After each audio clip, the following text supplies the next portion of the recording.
سيدنا محمد وعلى آله وأصحابه أجمعين. اللهم صل على سيدنا محمد وعلى آل سيدنا محمد كما صليت على إبراهيم وعلى آل إبراهيم في العالمين إنك حميد مجيد. أعوذ بالله من الشيطان الرجيم. بسم الله الرحمن الرحيم. يا أيها النبي قل لأزواجك وبناتك ونساء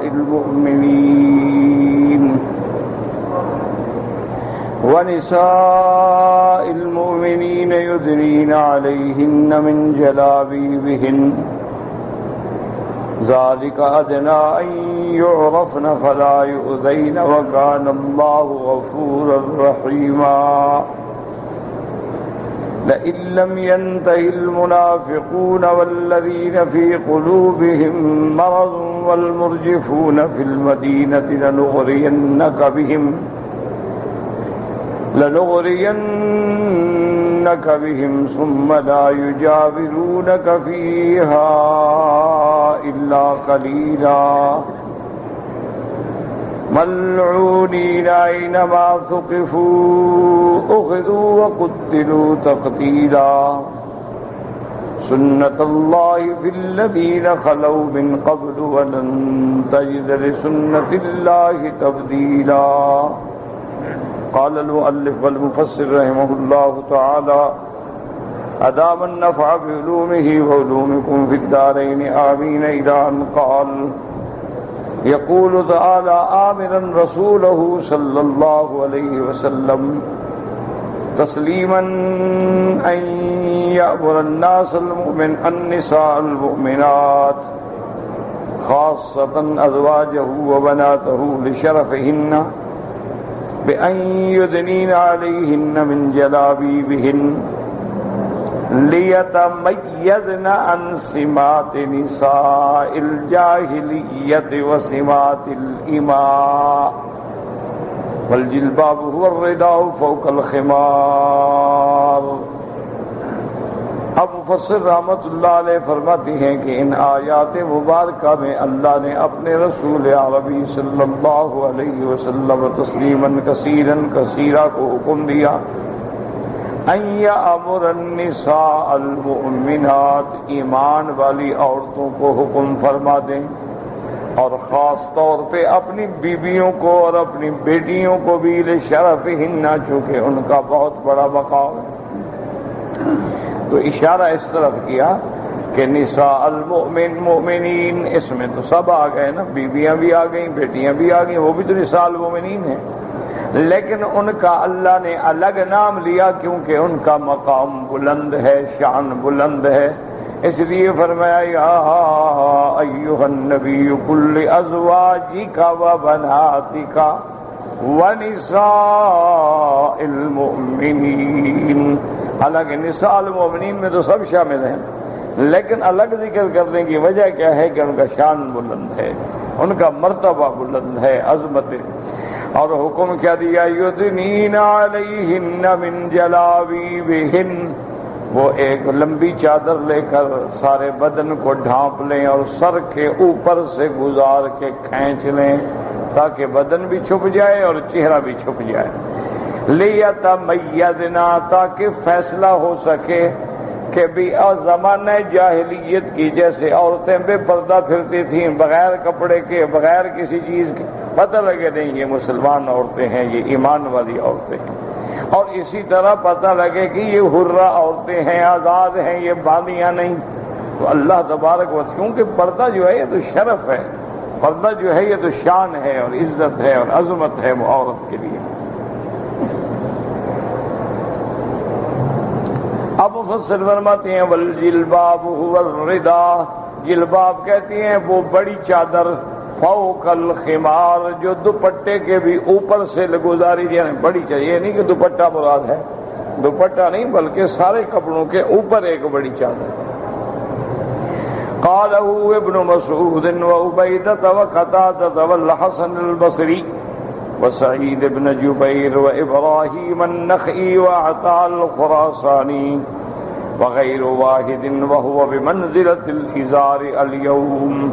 اسی طرح یہ بات حضرت عبداللہ ابن مسعود نے، حضرت عبیدہ، حضرت قتادہ، حضرت حسن بصری، سعید ابن جبیر، ابراہیم النخعی، عطا خراسانی، ان سب نے یہی مطلب فرمایا کہ عورت جو ہے اگر گھر سے باہر نکلے تو اپنے لباس کے اوپر ایک بڑی چادر ڈالے اور اس چادر کو سر کے اوپر سے گرا کے کھینچ لے، تاکہ جب کپڑا آگے گھونگھٹ بن جائے گا تو پردہ قائم ہو جائے گا.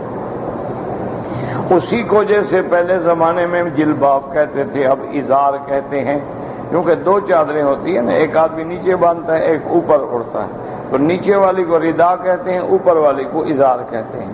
تو یہ چادر بھی بمنزل ازار کے ہے، یعنی سب کپڑوں کے اوپر ہوگی، یعنی کہ وہی کپڑے کافی ہے نہیں، ان کپڑوں کے اوپر چادر ہو جو پورے بدن کو ڈھانپ لے، کسی کو کپڑا بھی نظر نہ آئے. قال الجوہری الجلباب الملحفۃ، وہ کہتے ہیں جلباب کہتے ہیں ملحفہ، جو سر کے اوپر سے گزار کے باندھا جاتا ہے.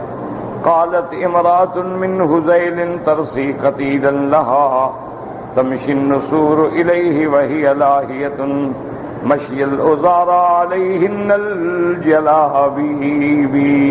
تمشی النسور الیہ، کہ بعض اس کی طرف جا رہے ہیں اور وہ غافل ہے، اس انداز میں چل رہی ہے جیسے کنواری پردے دار عورتیں اپنے اوپر چادر ڈال کے چلتی ہیں. قال علی بن ابی طلحہ عن عباس امر اللہ نساء المؤمنین اذا خرجن من بیوتہن فی حاجۃ ان یغطین وجوہہن من فوق رؤوسہن بالجلابیب ویبدین عینا واحدۃ. حضرت علی بن ابی طلحہ حضرت ابن عباس سے روایت فرماتے ہیں کہ اللہ تبارک و تعالی نے حکم دیا نساء المؤمنین.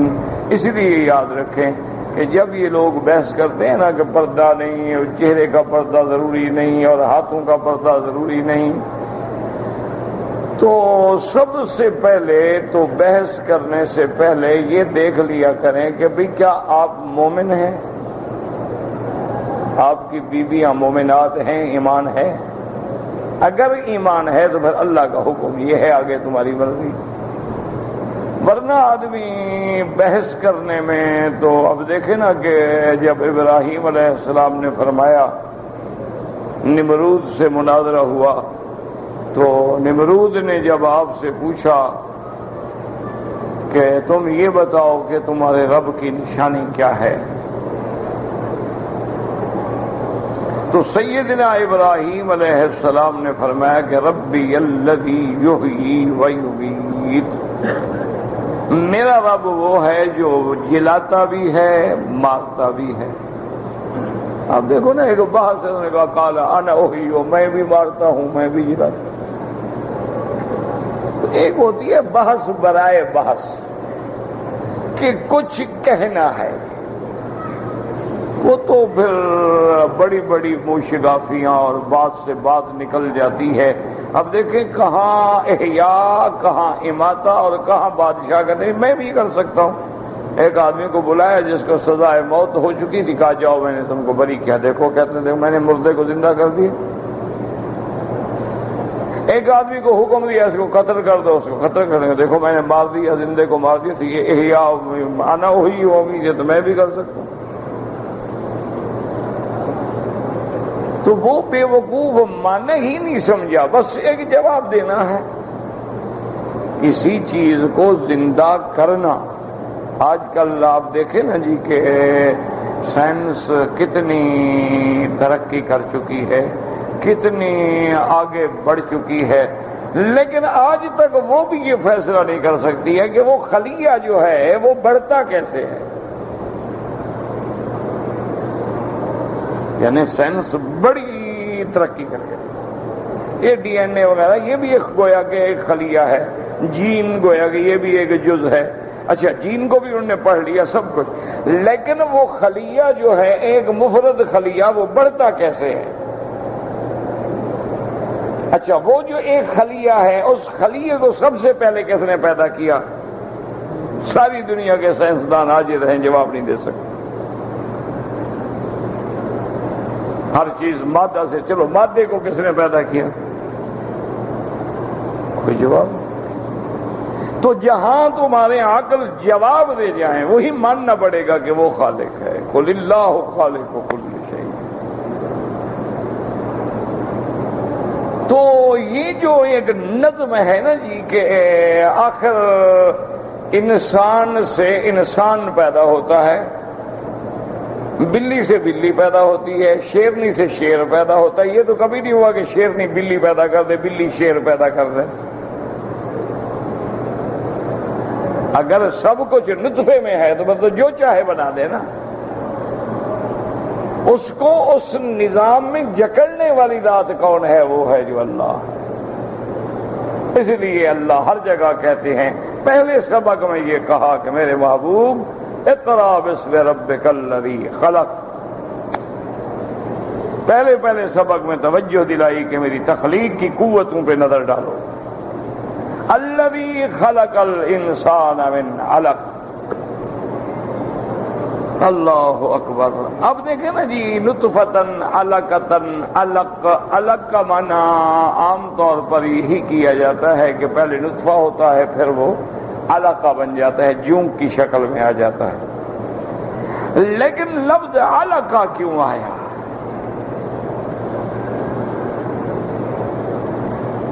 مضغہ منا جیسے کوئی چیز آپ چبا ڈالیں، وہ جو چبانے کے بعد جو کیفیت ہوتی ہے اس کو کہتے ہیں مضغہ۔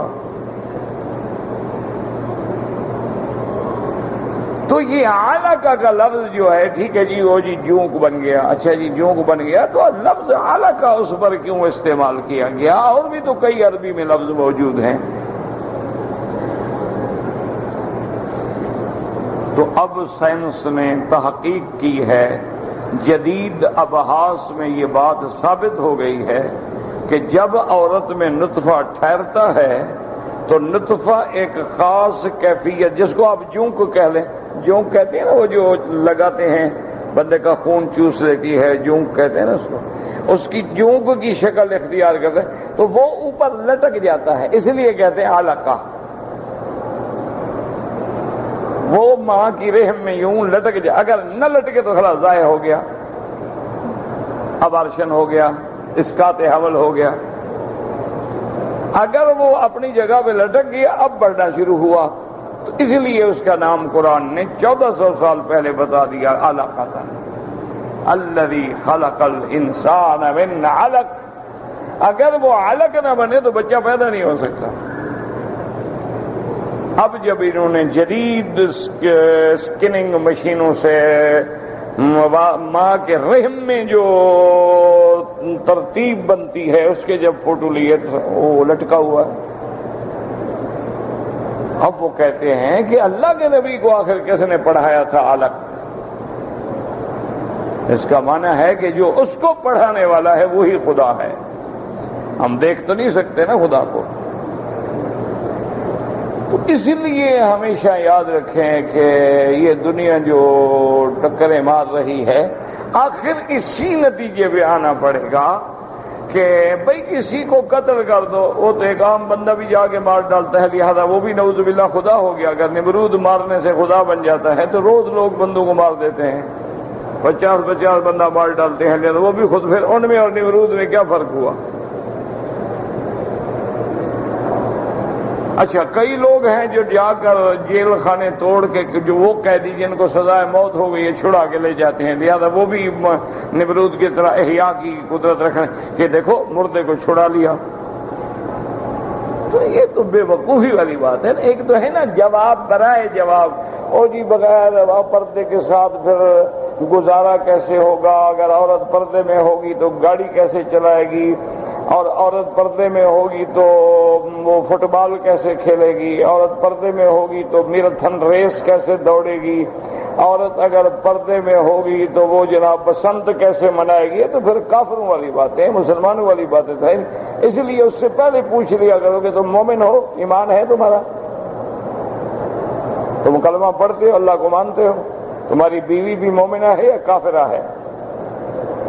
اگر کافرہ ہیں تو آؤ بحث کرتے ہیں۔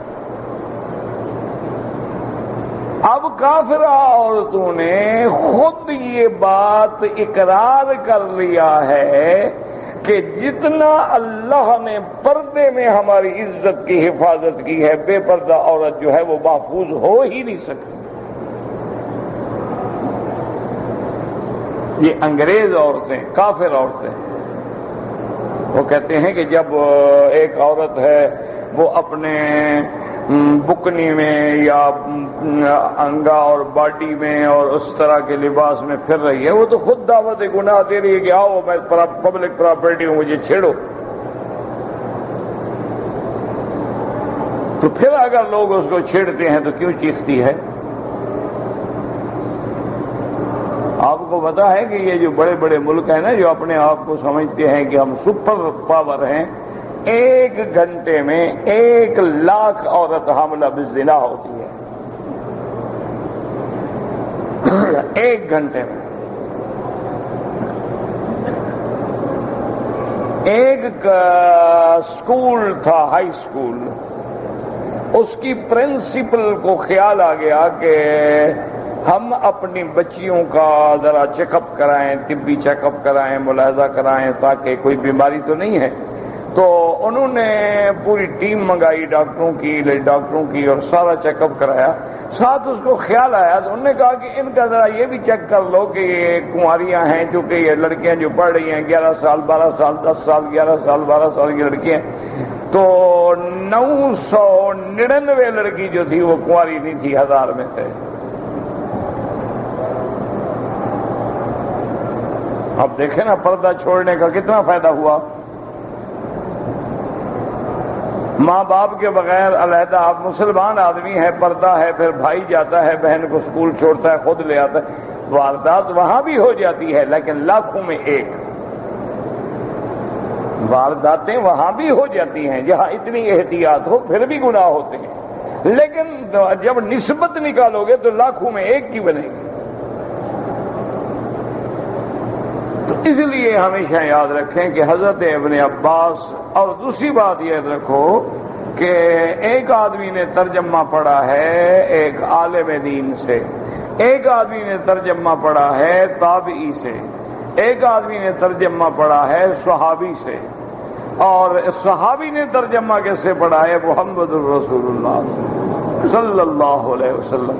تو اب آپ خود فرمائیں کہ قرآن کا ترجمہ کون سا زیادہ صحیح ہوگا، جو آج کا پروفیسر سمجھ رہا ہے یا ڈاکٹر سمجھ رہا ہے یا سکالر سمجھ رہا ہے، یا قرآن کا وہ ترجمہ صحیح ہوگا جو اللہ نے خود اپنے نبی کو پڑھایا ہے؟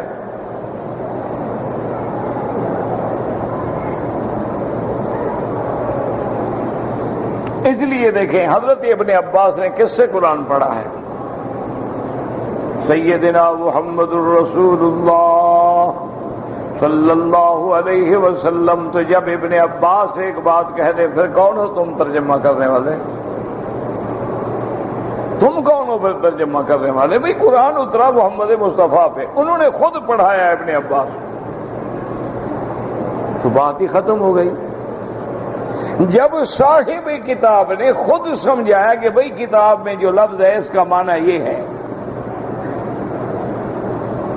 ایک آج ہم ٹکریں مار مار کے سمجھیں کہ جی جلباب کا کیا معنی ہے، اور یہ تو اس لیے تھا کہ بس ذرا فرق پڑ سکے کہ بھی یہ آزاد عورت ہے اور یہ باندھی ہے، ان میں امتیاز کرنے کے لیے پردے کا حکم دیا گیا تھا۔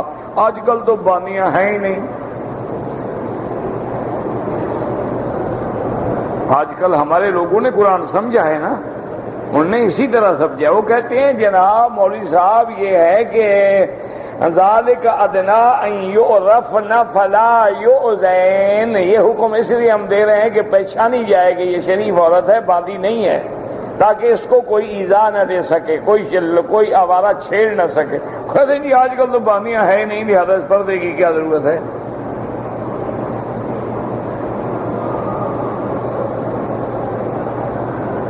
لوگ کہتے ہیں واہ واہ دیکھا ماشاءاللہ، دیکھو اچھا جن لڑکیوں نے پردہ نہیں کرنا وہ کہتے ہیں کمال ہے، عالم ہے تو یہ ہے کہ وہ بھی عالم ہے جو ہمیں جہنمی بناتا ہے۔ وہ بھی عالم ہے جو روز ہم پہ لانتیں بھیجتا ہے، وہ کہاں کا عالم ہے؟ عالم تو یہ ہے نا، دیکھو مسئلہ نکالا ہے نا کہ اب وہ باندھیا ہی نہیں ہے، تو اب فرق کرنے کی کیا بات یہ تھی کہ اس زمانے میں باندیوں کو چھیڑا جاتا تھا۔ اللہ نے شریف عورت کا پردہ رکھا تھا کہ تمہاری شرافت واضح اور کوئی تمہیں چھیڑے نہ۔ اب باندیاں تو نہیں ہے، اب تو شریف عورتوں کو چھیڑا جاتا ہے، لہذا پہلے حکم پہ عمل کرو کہ گھر سے باہر نہ نکلیں۔ مسئلہ سمجھو، یہ حکم کیوں دیا گیا تھا کہ ذالک ادنیٰ ان یعرفن فلا یؤذین، تاکہ انہیں کوئی ایذا نہ پہنچائے، کوئی جملہ نہ کسے، کوئی سیٹی نہ مارے، کوئی اشارے نہ کرے، کوئی آنکھ مٹکا نہ کرے، کوئی ان کے آگے آگے فلمی ڈیلاگ نہ مارے۔ تو یہ تو اس دور، اب تو شریف اور سڑک پہ نہیں گزر سکتی، اب تو اس کو ایذا سے بچانے کا طریقہ یہ ہے کہ گھر سے باہر نہ نکلیں۔ یہ تو سرزمین حرم ہے نا، اللہ کا گھر ہے، حرم ہے، امن ہے، آمن ہے۔ اب بھی یہ عالم ہے کہ آپ کسی بھی سڑک پر کھڑے ہو جائیں، ایک اکیلی عورت کو کہیں کہ ذرا پیدل چل کے دکھا دے، اور وہ بھی پردے والی ہو، پیچھے 20 آدمی ہارن دیں گے، کئی ساتھ آگے گاڑی روک دیں گے، وہ نہ بھی بیٹھنا چاہے آگے جا کے پھر یوں گاڑی کھڑی کر دیں گے۔ یہ تو یہاں ہو رہا ہے، تو ہمارے ہاں کیا ہوگا؟ انا للہ و انا الیہ راجعون۔ اور ہمارے جو روکنے والے ہیں وہ بھی کوئی غریب ہو تو اس کو مسئلہ بتاتے ہیں، امیر عورت ہو تو الٹا ہاتھ منہ میں مارے گی، مولوی صاحب داں کر کے چلے جائیں گے۔ وہی جو زمانہ ابتدا میں تھا کہ بڑوں کو مسئلہ کوئی نہیں بتاتا،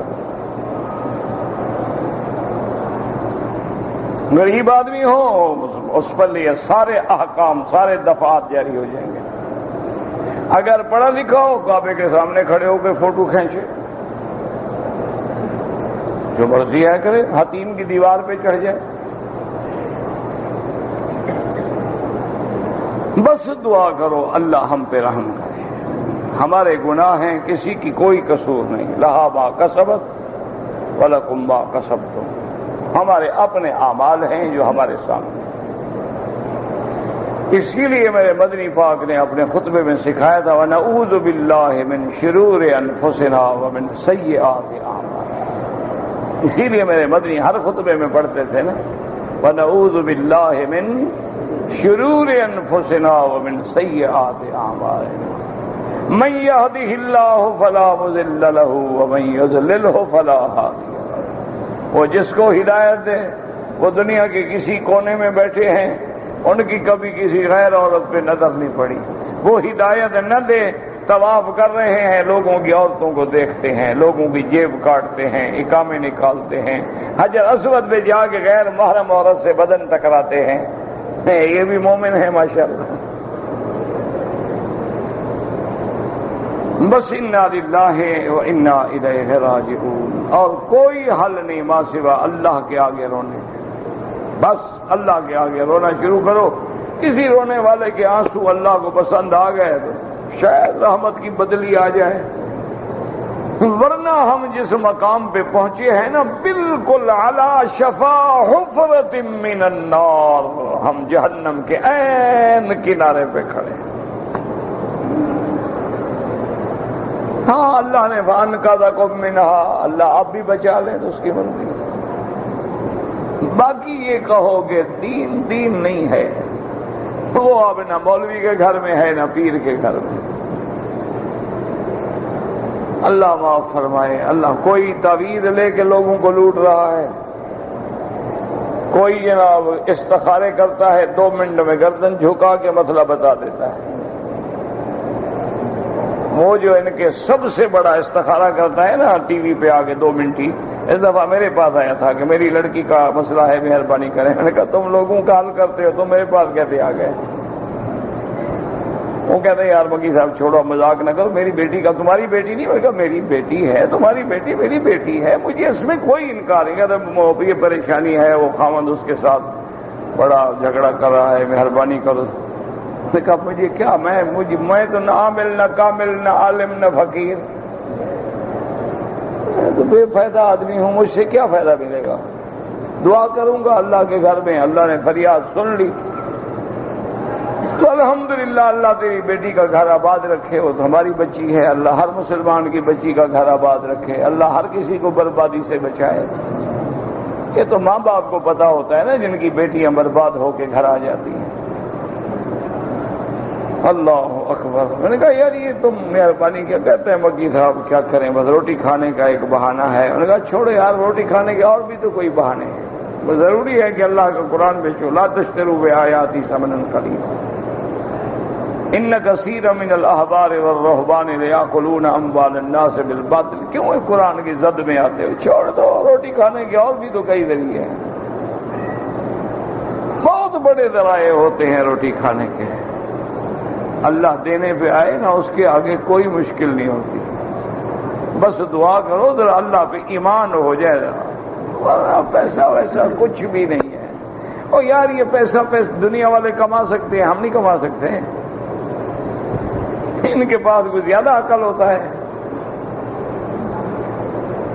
یہ دنیا پہ کما لیتے ہیں۔ تو ایک عالم دین جو تفسیر پڑھاتا ہے، پڑھتا ہے، لکھتا ہے، وہ نہیں کما سکتا، اتنا پاگل ہو گیا ہو۔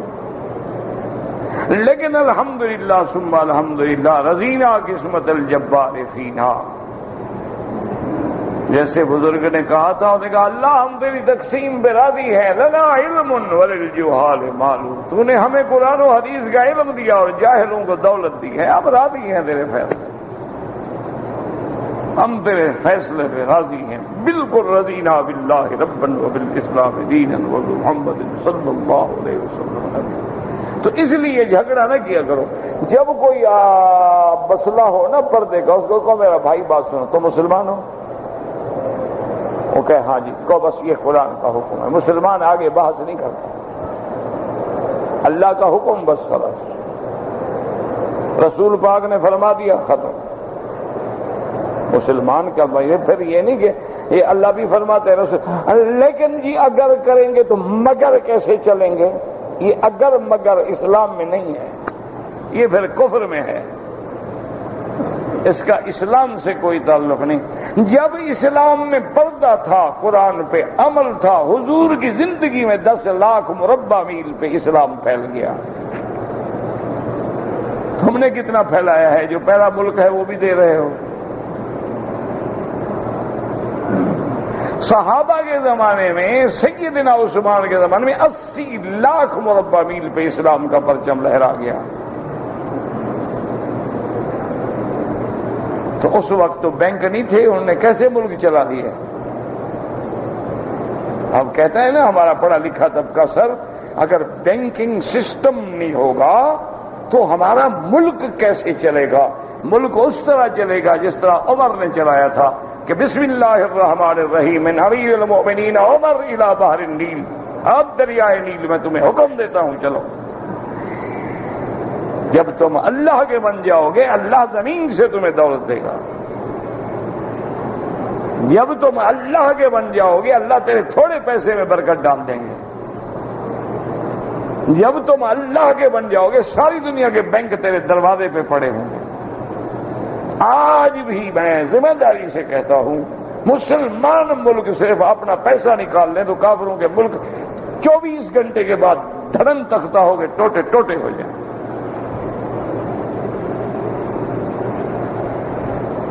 اب بھی وہ مسلمانوں کے سہارے پہ زندہ ہے، حبل من اللہ و حبل من الناس۔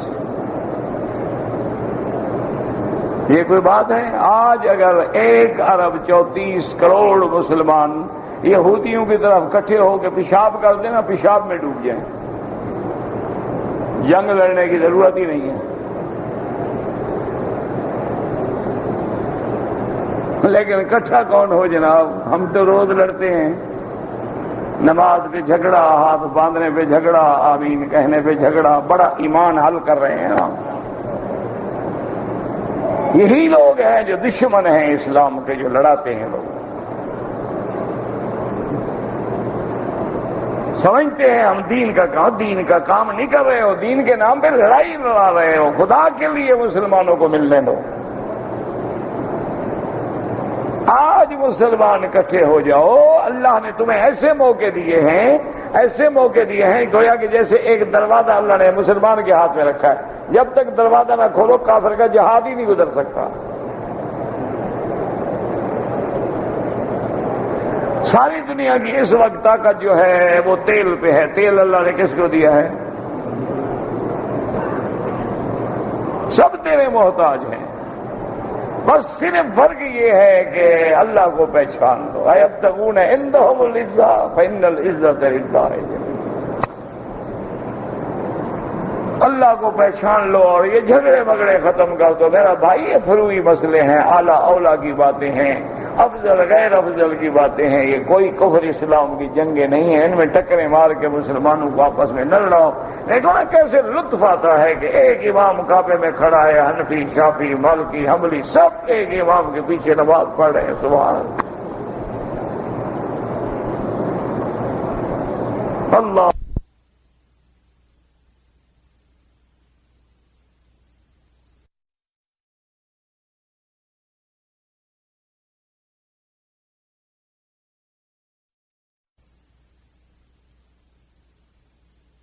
اقبال کب کہہ گیا تھا؟ وہ تو ایک کلندر ملنگ آدمی تھا، کوئی ولی اللہ نہیں تھا اقبال۔ یہ تو لوگوں نے پتہ نہیں کیا بنا رکھا ہے، شاعر تھا، اچھا آدمی تھا، اللہ اس کی قبر پہ رحمت کرے۔ باقی وہ کوئی ایسی بات نہیں ہے کہ کوئی اولیاء اللہ ہو، ایسی کوئی بات نہیں ہے۔ وہ ایک شاعر تھا، اچھا شاعر تھا، اللہ نے اس سے اچھا کام لیا، اللہ اس کے درجات بلند کرے، ورنہ اس بیچارے کا تو سارا خاندان قادیانی تھا۔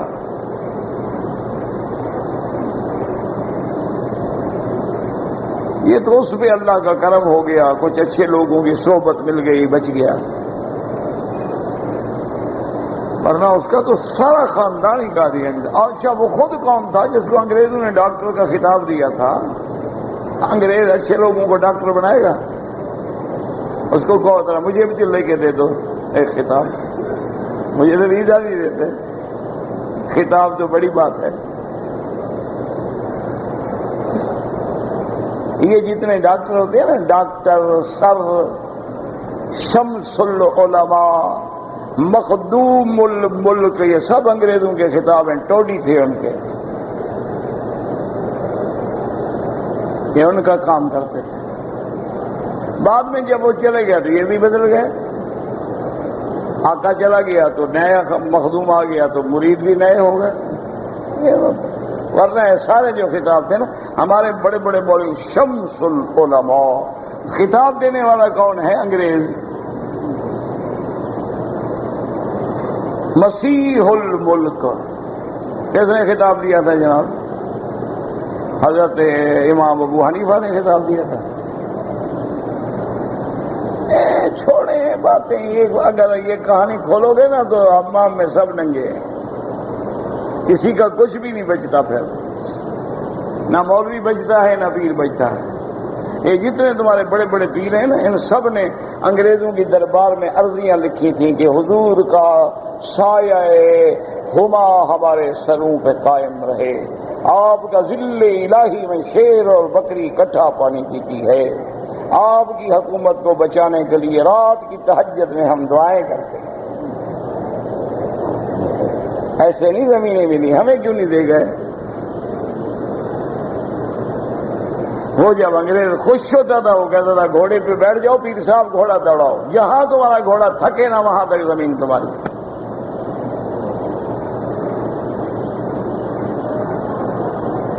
یہ تمہارے جتنے نواب ہیں نا، جن کو نوابی کا خطاب ہے، خان کا خطاب ہے، سر کا خطاب ہے، بس یہ ڈرا کرو جہاں آ جائے نا، سر آ جائے، ڈاکٹر آ جائے، کوئی اور خطاب آ جائے۔ انگریز ایسے نہیں خطاب دیتا، بڑا بدبخت ہے، اپنے دوستوں کو خطاب دے گا، دشمنوں کو تو نہیں دے گا نا، دشمنوں کو کون دیتا ہے؟ تو اس لیے جناب یاد رکھیں، لیکن وہ بعد میں بیچارہ نے زندگی اللہ نے اس کی بدل دی، اقبال کی، اللہ اس کی قبر پہ کروڑوں رحمتیں فرمائے۔ تو بڑی اچھی بات کہہ گیا، کہتے ہیں ایک ہوں مسلم حرم کی پاسبانی کے لیے، نیل کے ساحل سے لے کر تا وخا کے کاشگر۔ آج وہ ریاستیں آزاد ہیں، خدا کرے مسلمانوں کا اللہ اور غلبہ کرے، اللہ تبارک۔ اور دیکھو نا ایسے وہ نقشہ دیکھو نا، یہ جتنی اسٹیٹ ہے نا، ایسے معلوم ہوتا ہے کہ ایک اللہ نے ہار پرویا ہوا ہے حرم کے ارد گرد، کہ ساری مسلمان قوتیں اکٹھی ہوں، اللہ حرم کی شان بڑھائے۔ دعا کریں، یہ حکومت کوشش کر رہی ہے ہر لحاظ سے اسلام اور مسلمانوں کو جوڑنے کی، اللہ ان کو مزید توفیق دے۔ ہمیشہ کوشش کرتے ہیں، جہاں جھگڑا ہوتا ہے بلاتے ہیں، کوشش کرتے ہیں، کعبے میں بٹھاتے ہیں، صلح کرواتے ہیں، اللہ مزید توفیق دے۔ باقی جتنا کسی کے بس میں ہے اتنی کرتا ہے نا جی۔ اب ہم کعبے سے نکل کے ہم پھر گئے تو یہ کیا کریں؟ ورنہ الحمدللہ انہوں نے ہر جگہ غیر مسلموں کے مقابلے پر اسلام کا ساتھ دیا، ہر مقام پہ مسجدیں کھڑی کر کے اسلام کی شوکت کو بلند کر دیا۔ کوئی دنیا کا ملک نہیں جہاں آپ کو مسجد نظر نہ آئے، اور جہاں مسجد نظر آئے گی وہ سعودی حکومتیں بنائیں گی۔ ایک طریقہ ہے نا اسلام کے ظاہر کرنے کا کہ دور سے آدمی کو مینار نظر آتا ہے، کیا ہے بھائی؟ کا مسجد۔ اچھا مسجد کیا ہوتی ہے؟ وہ یار مسلمانوں کی بات تعارف ہو گیا نا، وہ کام بن گیا نا۔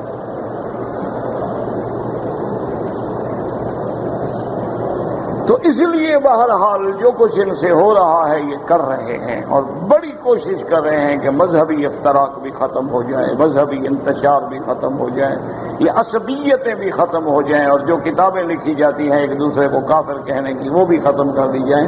اللہ ان کو جزا دے اور توفیق دے۔ ہم تو طالب ہیں، دعا کر سکتے ہیں، اور ہمارے پلے میں ہے کیا؟ ہم تو ایک طالب العلم ہوتے ہیں، طالب العلم تو دعا ہی کر سکتا ہے، اور کیا کر۔ تو آپ دیکھیں ابن عباس جس نے قرآن کس سے پڑھا ہے؟ نبی پاک سے، کیا ترجمہ کر رہے ہیں؟ ان ابن عباس امر اللہ نساء المؤمنین، بس اس لفظ کو یاد رکھنا، اللہ نے کس عورتوں کو حکم دیا؟ مومن عورتوں کو، ایمان والی عورتوں کو، مومن مردوں کی عورتوں کو۔ کیا؟ اذا خرجن من بیوتہن فی حاجت، جب کسی کام کی غرض سے گھر سے نکلیں، یغطین وجوہہن، اپنے چہروں کو چھپا لیں، من فوق رؤوسہن بالجلابیب، یعنی چادر کو ایسے ڈالیں سر کے اوپر سے آگے کھینچ لیں جیسے گھونگھٹ بن جاتا ہے، چہرہ چھپا لیں۔ وَيُبْدِينَ عَيْنًا وَاحِدَةً، اور صرف ایک آنکھ ظاہر رکھیں، بس راستہ دیکھ سکیں۔ وقال محمد بن سیرین سألت عبیدۃ السلمانی عن قول اللہ عز وجل، حضرت محمد ابن سیرین جو تعبیر رؤیا میں بڑے امام ہیں، ان کو خواب کی تعبیر کا اللہ نے علم دیا تھا، فرماتے ہیں کہ میں نے عبیدۃ السلمانی سے اس آیت کا مطلب معنی پوچھا کہ اللہ جو فرماتے ہیں یدنین علیہن من جلابیبہن، اس کا کیا مطلب ہے؟ فغطا وجہہ وراسہ وابرد عینہ الیسری، انہوں نے اپنا چہرہ بھی چھپا لیا، سر بھی چھپا لیا، اور ایک بائیں آنکھ کو ظاہر رکھا، کہا یہ مطلب ہے یدنین علیہن من جلابیبہن۔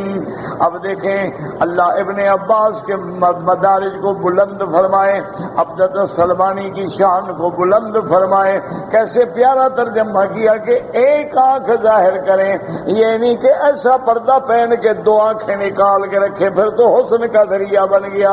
جب ایک آنکھ ہوگی تو کانی کو کون دیکھتا ہے؟ آج کل ایک رواج آ گیا نا، باقی اچھا پردہ ہوگا لیکن آنکھیں دونوں ظاہر ہوں گی، تاکہ وہ بوڑھی جو ہے وہ بھی جوان نظر آتی ہے۔ کئی لوگ پیچھے بھاگتے ہیں، آگے جا کے دیکھتے ہیں تو 90 سال کی بڈھی ہے، پھر اپنا منہ کالا کر کے واپس آ جاتے ہیں، اچھا میں اس کے پیچھے بھاگ رہا تھا۔ اس لیے ایک آنکھ، جب ایک آنکھ ہو تو ہے بہنا، تو پتہ ہی نہیں نا کہ دوسری آنکھ کیسے ہے، لہذا دیکھنے والا بھی نہیں دیکھے گا کہ چھوڑو یار کانی عورت ہے کیا دیکھیں۔ اس لیے انہوں نے کپڑا پہن کے شاگردوں کو باندھ کے دکھایا کہ یہ ہے ترجمہ۔ وقال اکرمۃ تغطی ثغرۃ نہرها بجلبابها تدنیہ علیہا، حضرت اکرمہ یہ حضرت ابن عباس کے شاگرد ہیں، انہوں نے فرمایا معنی یہ ہے کہ اوپر سے کپڑا اتنا کھینچے کہ سینہ بھی چھپ جائے، یعنی آگے جو گھونگھٹ کھینچے نا لمبا کھینچ رہے، تاکہ نیچے نظر بھی کر کے دیکھ سکے راستہ، اور سینے کا ابھار جو ہے اس کے آگے بھی کپڑا آ جائے تاکہ کسی کی نظر بد جو ہے نہ اٹھے۔ وقال ابن ابی حاتم حدثنا ابو عبد الله الزهراني فيما كتب الي حدثنا عبد الرزاق قال اخبرنا معمر عن ابن خصيم عن صفية بنت شيبة عن ام سلمة رضي الله تعالى عنها قالت لما نزلت هذه الآية يدنين عليهن من جلابيبهن خرج نساء الانصار كأن على رؤوسهن الغربان من السكينة وعليهن أكسية سود يلبسنها۔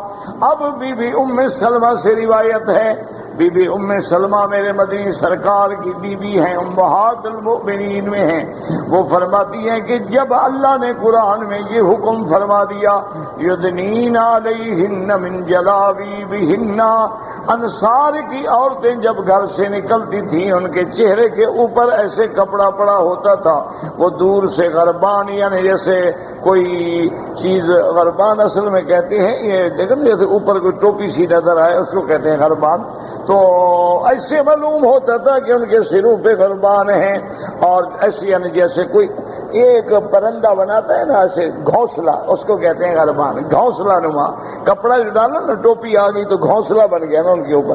اور فرمایا اکثر انصار کی عورتیں سیاہ رنگ کی چادریں اوڑھ لیتی تھیں، یعنی اکسیتن سود یلبسنہا، سیاہ رنگ کی اب چادریں بڑی بڑی اوڑھ کے۔ تو بی بی نے بھی بتلا دیا کہ اس آیت کے آنے کے بعد کوئی عورت بغیر پردے کے باہر نہیں نکلتی تھی، سر کے اوپر سے لے کر کپڑا لمبا کر کے ڈال دیتی تھی۔ آج کل آپ نے دیکھا ہوگا عمرے میں شیعہ حضرات بھی وہ چادر استعمال کرتے ہیں، ان کی عورتیں بھی لمبی چادر ہوتی ہے۔ بہرحال چلو کسی حکم پہ تو عمل کر رہے ہیں نا، چلو ایک حکم پہ صحیح، تو بہر اللہ قادر ہے، اللہ ہدایت دے دے، ہم تو ان کے لیے بھی ہدایت کی دعا کرتے ہیں، کوئی ذاتی جھگڑا تو کسی سے نہیں ہوتا۔ تو غصہ تو بہرحال اس لیے ہوتا ہے نا، کوئی ہماری ماں کو گالی دے تو ہم اس کے لیے پھول تو نہیں گرائیں گے، تو جب وہ امہات المومنین کو برا کہیں گے تو ہمیں دکھ ہوگا، صحابہ کو کہیں گے دکھ ہوگا۔ باہر صورت یہ ہے کہ وہ چادر اوپر لمبی اوڑھ لیتی ہیں، سفید بھی ہوتی ہے سیاہ بھی ہوتی ہے۔ وقال ابن ابی حاتم حدثنا ابی قال حدثنا ابو صالح قال حدثني الليث قال حدثنا يونس بن يزيد قال وسألناه يعني الزهري هل على الوليدة خمار متزوجة أو غير متزوجة؟ قال عليه الخمار إن كانت متزوجة وتنهى عن الجلباب لأنه يكره لهن أن يتشبهن بالحرائر المحسنات، وقد قال الله تعالى يا أيها النبي قل لأزواجك وبناتك ونساء المؤمنين يدنين عليهن من جلابيبهن۔ اب مفسر فرماتے ہیں میں نے زہری سے پوچھا حل علی الولیدۃ خمار، ولیدہ یا تو مانا عام لڑکی یا مانا باندی، اس کے لیے چادر شادی شدہ ہو یا غیر شادی شدہ؟ قال علیہ الخمار، انہوں نے فرمایا کہ ہاں بالغ ہو تو اس پہ لازمی ہے۔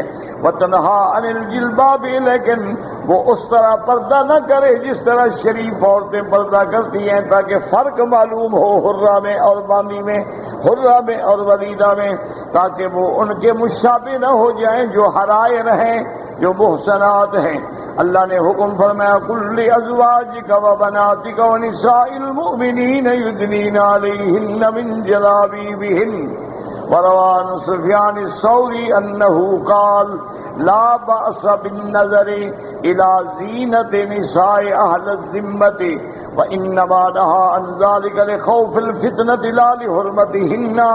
حضرت سفیان ثوری فرماتے تھے کہ اگر موقع زینت یعنی اہل ذمہ جن کافروں سے ہمارا معاہدہ ہو جائے، وہ ذمی بن جائیں، وہ فرماتے تھے کہ ان کے چہرے پہ نظر ڈالنا یا ہاتھوں پہ نظر ڈالنا جائز ہے، کیونکہ ان کے لیے اللہ نے ہمیں صرف اس لیے فرمایا تاکہ ہم فتنے میں نہ پڑیں، ورنہ یہ تھوڑا ہے کہ ان کی ہماری حرمت ہے۔ کافر تو کافر ہے، یہ حکم مومنہ عورتوں کے لیے ہے۔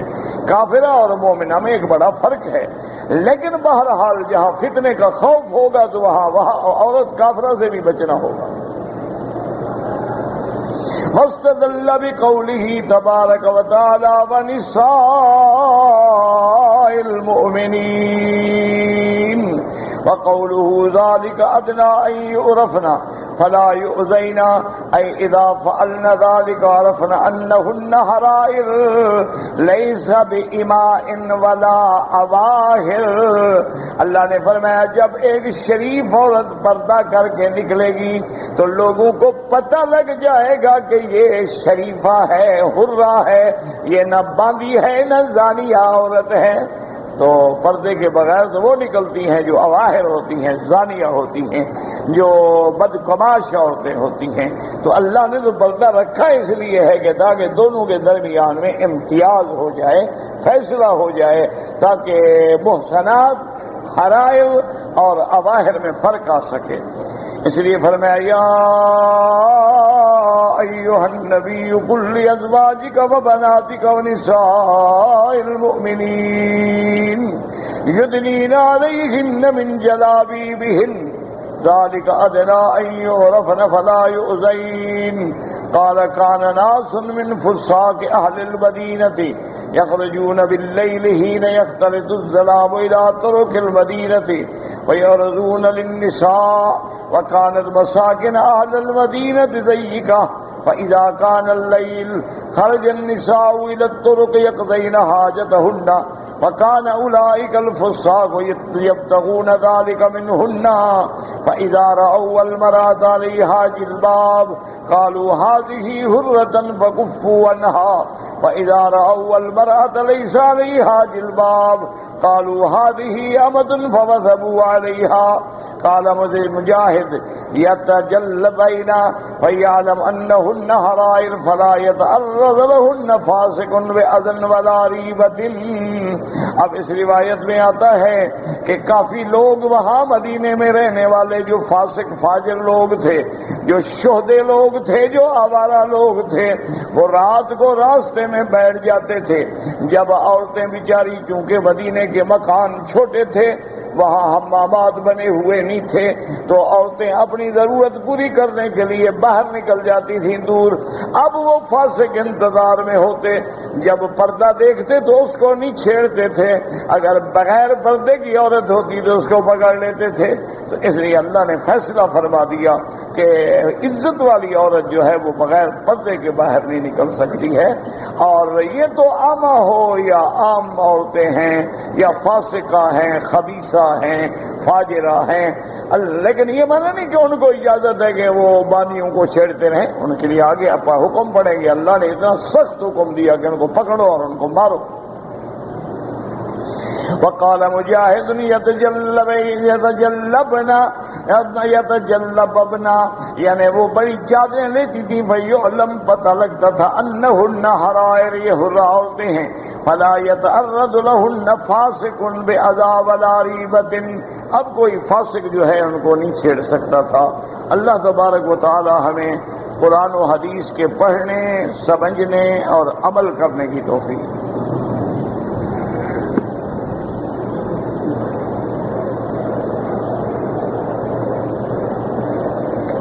کہتے جی کہ انسان جب مر جاتا ہے تو قبر میں سوال جواب ہوتا ہے۔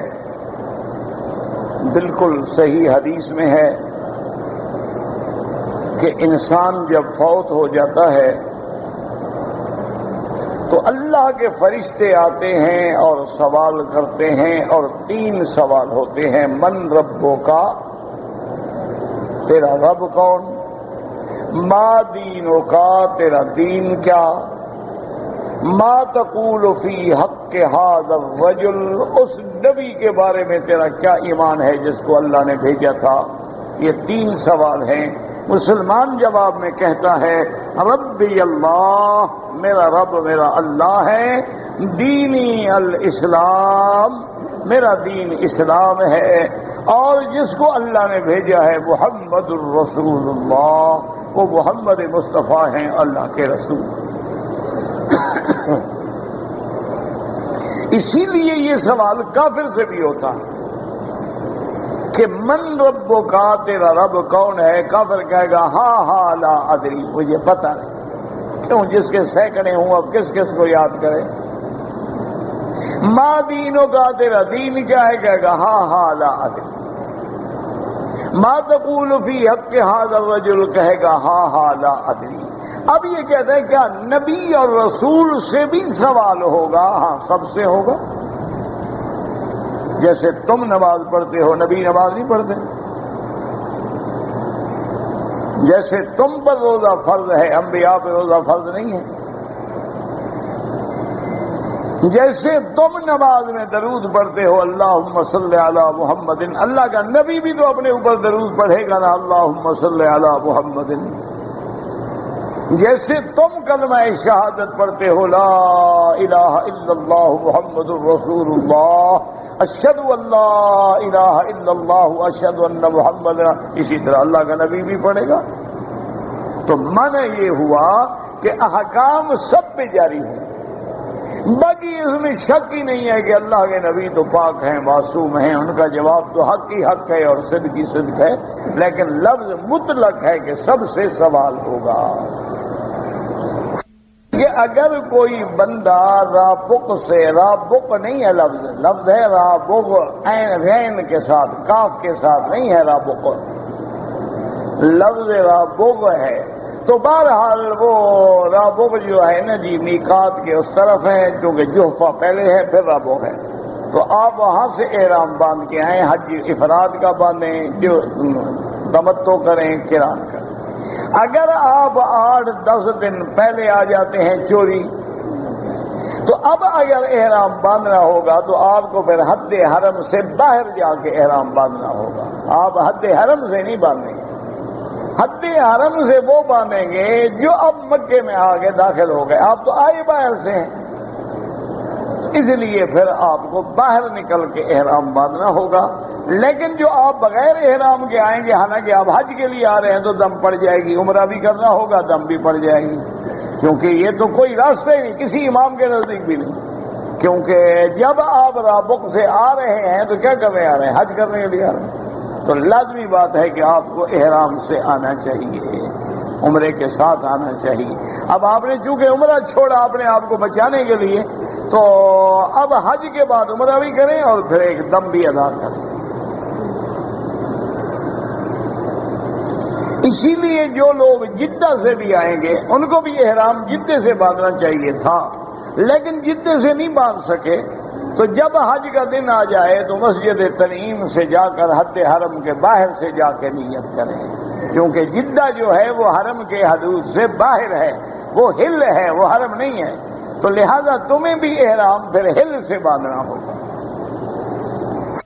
حنفی مسلک میں اگر مغرب کی اذان ہو جائے تو 2 رکعات واجب الطواف ادا کر سکتے ہیں، کوئی مسئلہ نہیں، کیونکہ بس وہ بھی تو اس حدیث پہ عمل کرتے ہیں نا کہ عصر کے بعد نماز نہ پڑھو جب تک سورج نہ ڈوب جائے، سورج ڈوب گیا ہے ختم، پڑھ سکتے ہیں، لیکن افضل ان کے نزدیک یہ ہے کہ مغرب کی نماز کے بعد پڑھو۔ قرآن شریف پہ اینک رکھ دیا جائے، خلاف ادب ہے، ہاں بالکل خلاف ادب، بلکہ علماء تو کہتے ہیں کسی حدیث پہ بھی رکھے، کتاب پہ بھی نہ رکھو، کسی دینی کتاب پر بھی اینک نہ رکھو، اینک الگ رکھا کرو۔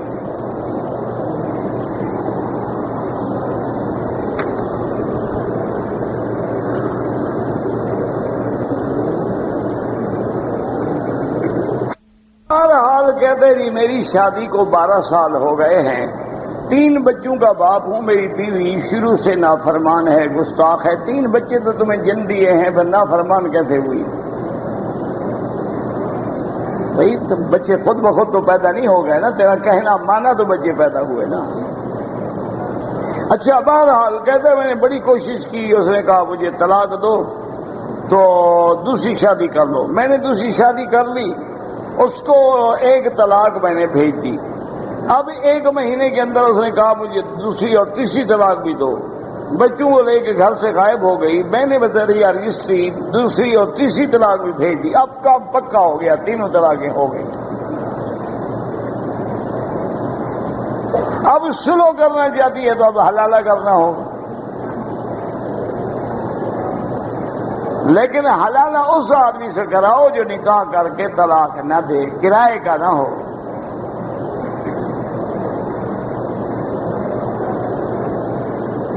حجر اسود کا بوسہ دینا دوران طواف سنت ہے، طواف کے بغیر جا کے بوسہ دو یہ ناجائز۔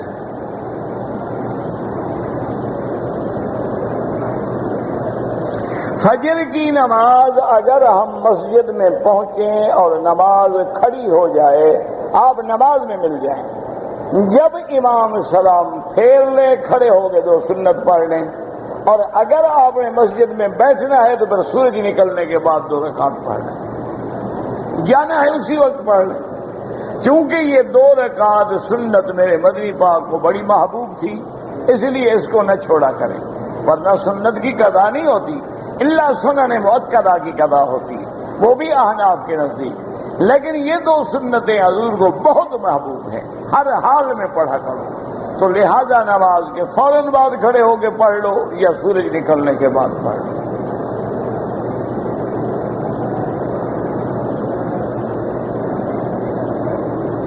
اگر ایک آدمی کی شادی ایک عورت سے ہوئی ہے اور اس شخص کی والدہ نے، یعنی جس کی شادی ہے اس کی والدہ نے اس عورت کو دودھ پلایا تو وہ عورت اس کی بیٹی بن گئی، اس کی بہن بن گئی۔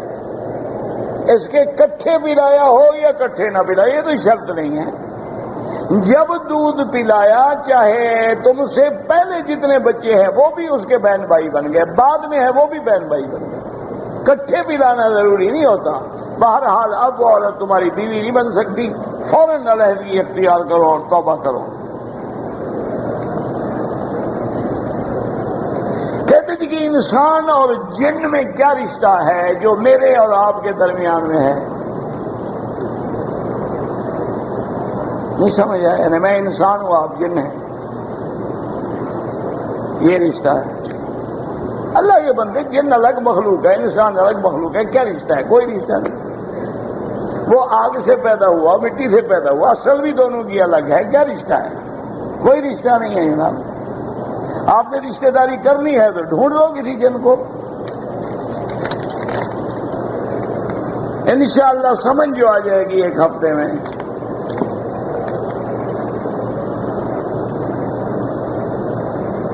میں نے اپنی سچائی ثابت کرنے کے لیے قرآن اٹھایا، قسم ہے اور کیا ہے، قرآن اٹھانا کوئی الگ چیز تھوڑی ہے، میں نے قسم اٹھائی۔ سچے ہو تو کوئی ڈر نہیں، جھوٹے ہو تو توبہ کرو۔ کفارہ اس لیے نہیں ہوتا، جھوٹی قسم کے کفارے نہیں ہوتے، وہ تو کفارہ قسم کا تب ہوتا ہے کہ ایک کام کے لیے میں نے قسم کھائی تھی لیکن میں نے وہ کام کر لیا، توڑ دیا قسم کو، اب کفارہ دینا ہوگا۔ جھوٹی قسم کھانے کا تو کوئی کفارہ نہیں، اس کا تو بہت بڑا عذاب ہے، بہت بڑا گناہ ہے، توبہ کرے، اللہ سے معافی مانگے۔ قرآن بھی اللہ کا کلام ہے۔ گو ہمارا جو رواج ہے، لوگ کہتے ہیں قرآن پہ ہاتھ رکھو، قرآن سر پہ رکھو، یہ غلط ہے۔ اصل قسم اللہ کی ہے، لیکن اگر تم ایسا کرتے ہو تو پھر بھی گویا وہ قسم ہو گئی، اور اس قسم کو تم سچے ہو تو الحمدللہ، جھوٹے ہو تو توبہ کرو۔ صفا اور مروہ کا جب چکر کریں گے تو استلام کرنا ہے، کوئی استلام نہیں کرنا۔ یہ تو لوگوں نے رواج بنا رکھا ہے، اللہ اکبر اللہ اکبر، بدعت ہے، کوئی استلام نہیں۔ پہاڑی پہ چڑھے اور اللہ سے دعا مانگے، استلام کوئی نہیں ہوتا صفا مروہ پہ۔ صفا مروہ دوڑنے کے لیے جب جا رہے ہیں استلام حجر اسود کا ہوتا ہے، نہ کہ صفا کے چکروں میں ہوتا ہے۔ صفا کے چکروں میں کوئی استلام نہیں، بس صفا کی پہاڑی پہ چڑھے، ابدأ کما بدأ بہ اللہ، ان الصفا والمروۃ من شعائر اللہ، یہ آیت پڑھیں۔ اور اگر آتا ہو تو لا الہ الا اللہ وحدہ صدق وعدہ نصر عبدہ اعز جندہ حزب الاحزاب وحدہ وحدہ وحدہ وحدہ وحدہ وحدہ وحدہ وحدہ وحدہ وحدہ وحدہ وحدہ وحدہ